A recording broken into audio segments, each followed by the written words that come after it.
નમસ્કાર વિદ્યાર્થી મિત્રો, પથદર્શક યુટ્યુબ ચેનલની અંદર આપ સર્વનું સ્વાગત છે.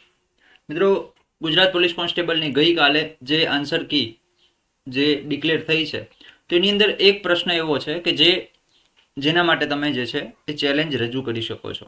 એ પ્રશ્નને તમે ચેલેન્જ કરી શકો છો.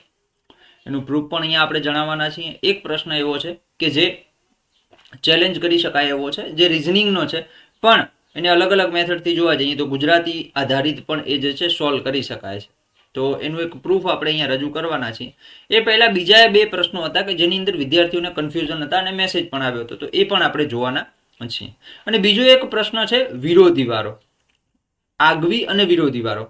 તો એ પ્રશ્નમાં પણ થોડું કન્ફ્યુઝન છે, તો એ પણ પ્રશ્ન જે છે એ રજૂઆત કરી શકાય છે. સુધરવાની શક્યતા ઘણી નહીવત છે, કારણ કે આગવું એટલે જે છે આગવી એટલે કે પોતાની એક અલગ જુદી, બરાબર, પોતાની એક અલગ જ એક શાખા છે, એવો મતલબ એનો થાય, બરાબર. અને વિરોધી એટલે શું થાય, તો કે વિરોધી એટલે કે વેરી થાય. શું થાય? વેરી થાય, બરાબર. વેરી અથવા તો દુશ્મની પણ કહેવાય એને. શું કહેવાય? વેરી અથવા તો દુશ્મની પણ કહેવાય. વિરોધી એટલે શત્રુ થાય, શત્રુના અર્થમાં એ વપરાતો શબ્દ છે, અથવા તો વિરોધ કરનારું એવા શબ્દમાં એવા અર્થમાં પણ વપરાતું હોય છે. જોઈએ આપણે એટલે વધારે ક્લિયર થશે. ઓકે, તો ચેનલની અંદર નવા હો તો ચેનલને સબસ્ક્રાઇબ કરી દેજો અને તમારા મિત્રોને પણ શેર કરજો.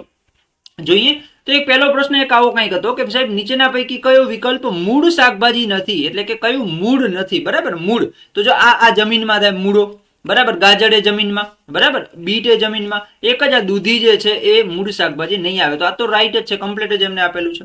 ઓકે, હવે એક પ્રશ્ન આ રહ્યો હતો કે જેના પ્રૂફમાં તમે આ જે છે ભાષાની સૌંદર્યની જે બુક છે ભાષા નિયામકની, એ તમે રજૂ કરી શકો છો. નીચેના પૈકી કયો વિકલ્પ આપેલ જૂથમાં તાર્કિક રીતે બંધ બેસતો નથી, બરાબર. કયો તાર્કિક રીતે બંધ બેસતો નથી. તો હવે આ લોકોએ શું લોજિક લગાડ્યું છે આપણે આઈડિયા નથી, પણ આપણા ગુજરાતીની અંદર એક એવું લોજિક લાગે છે કે ગ પ મ જે છે આ જે છે ખ છે, બરાબર. આ ચારમાં જે ખ છે, ગ છે અને પ છે, આ ત્રણ જે છે એ નિરનુનાસિક છે. કેવા છે? નિરનુનાસિક છે.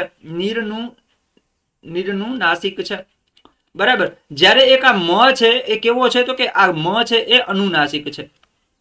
આ અનુનાસિક છે, બરાબર. એટલે કે નાસિકા વિવર દ્વારા જ્યારે આપણે આનું ઉચ્ચારણ કરીએ ત્યારે નાસિકા વિવર એટલે કે આપણા નાક દ્વારા જે છે એની જે છે હવા એ અવરોધાતી હોય છે. ઓકે, આ નાસિકા વિવર દ્વારા જે છે હવા અવરોધાતી હોય છે. એવા આ 5 અનુનાસિકો છે: અંગ, ણ, ન, મ અને અંચ. અંચ એક રહી ગયું, બરાબર. અંચ. ઓકે, તો આની અંદર આ મ છે એ અલગ પડતો આ રીતે આપણે જે છે જણાવી શકાય. ગુજરાતી ભાષા સૌંદર્યની જે બુક છે એના પેજ નંબર 14 ઉપર તમને આ આપેલું છે, એ તમે પ્રૂફ તરીકે રજૂ કરી શકો છો. ઓકે, આની અંદર આ તર્ક તમે દેખાડી શકો છો.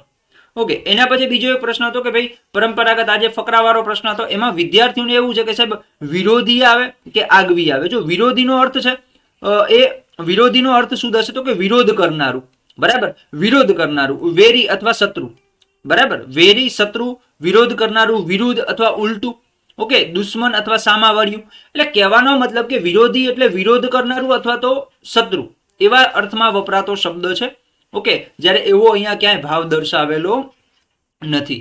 વૈજ્ઞાનિક જે છે આ શું છે, પરંપરાગત અને વૈજ્ઞાનિક ઢબ જે છે એ બંને કેવી છે, તો કે પોતપોતાની રીતે અલગ છે, પોતપોતાની રીતે આગવી છે, જુદી છે, બરાબર. તો આ આગવી શબ્દ છે એ જુદું દર્શાવે છે. એટલે મારા મતે આગવી શબ્દ અહીંયા કાને બરોબર આપેલો છે, બરાબર, બરોબર આપેલો છે. ઓકે, વિરોધી એટલે વિરોધ કરનારું, શત્રુ, એવું થશે. ઓકે, આ જે છે આ ભાષા નિયામકની બુક આધારિત જે છે આ શબ્દો છે, ભાષા નિયામકની બુકમાં આપેલા શબ્દો છે, એનો અર્થ આપણે અહીંયા કને લીધેલો છે. એટલે મારા મત મુજબ આગવી શબ્દ જે છે એ યોગ્ય છે. ઓકે, ઓકે, તો જો તમને વિડીયો સારો લાગ્યો હોય તો તમારા મિત્રોને અવશ્ય શેર કરજો ને. આ પ્રશ્નો હતા જે આપણે અહીંયા કને મેં તમને દર્શાવવાનો પ્રયત્ન કર્યો છે. ઓકે, હવે વિરોધી શબ્દ એમને કયા પરિપ્રેક્ષ્યમાં લીધેલો છે એના આધારિત જોઈ શકાય, બરાબર. તો એકમાત્ર દ્રષ્ટિ સંપૂર્ણ સત્ય સુધી પહોંચી શકે તેમ નથી. એટલે જ વૈજ્ઞાનિક અને તત્વચિંતકો બંને એકબીજાની ભાષા સમજવાનો પ્રયાસ કરી રહ્યા છે. બંને એકબીજાના વિરોધી નથી. જો આ ખાસ સમજો, પરંપરાગત એટલે કે જૂનવાણી લોકો અને વૈજ્ઞાનિકો આ બંને એકબીજાના વિરોધીઓ નથી, બરાબર. તો એ સંદર્ભમાં આપણે જોવા જઈએ તો આગવી શબ્દ બરોબર આપેલો છે એવું મારું માનવું છે. ઓકે, ચલો તો મળીએ નેક્સ્ટ વિડીયો ક્લાસની અંદર. જય હિન્દ, જય ભારત.